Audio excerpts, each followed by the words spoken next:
Oração da fé que cura, ungindo os doentes. Em Tiago, capítulo 5, versos 14 e 15, é dito que se alguém estiver doente, que chame os presbíteros, para que eles orem e coloquem óleo. E a oração da fé vai curar. E é dito que a oração justa pode muito efetuar. O que ajuda a entender isso é o trecho que diz a oração da fé que cura. Pois em Tiago, capítulo 2, versos de 14 a 17, fala-se sobre a fé morta, dizendo que se nós virmos alguém precisando de roupas e de comida, não basta dizer, vá em paz, mas é necessário ajudar a pessoa, pois se nós não ajudarmos, trata-se de uma fé morta. Ou seja, para que a nossa fé seja uma fé viva, devemos agir. A pessoa com fé viva dá roupas e alimentos para o necessitado. E assim sendo, a pessoa com fé viva dá remédio para o doente. É o capítulo 2 que ajuda a entender o capítulo 5. Ou seja, a oração da fé que cura é a oração da fé viva que cura. Isto é, a pessoa com fé viva não apenas ora, mas também dá remédio para o doente.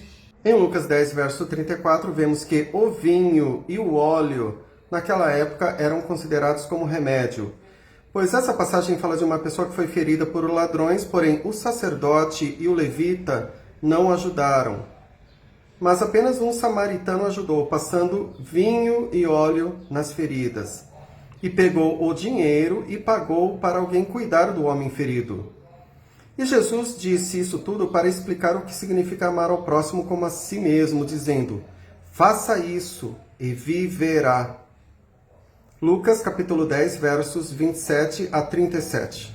Em 1 Timóteo, capítulo 5, verso 23, o apóstolo Paulo aconselhou Timóteo a beber um pouco de vinho para um problema de estômago. Ou seja, naquela época, o vinho e o óleo serviam como remédio. É nesse contexto que se entende que o óleo para ungir os doentes mencionados em Tiago, capítulo 5, verso 14, se refere a algum tipo de remédio.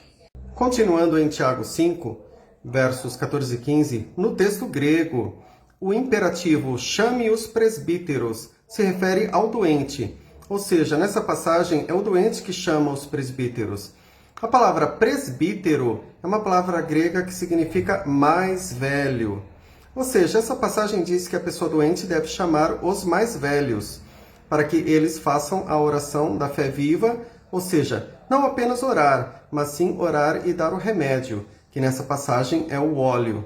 Uma questão que surge é, se nós vamos dar remédio para o doente, então, para que orar? Na Bíblia não existe uma explicação direta sobre isso.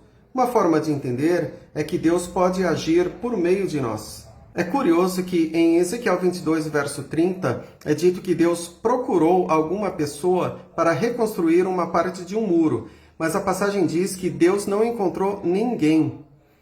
Há quem diga que essa passagem fala sobre a brecha da oração, mas essa passagem não diz isso.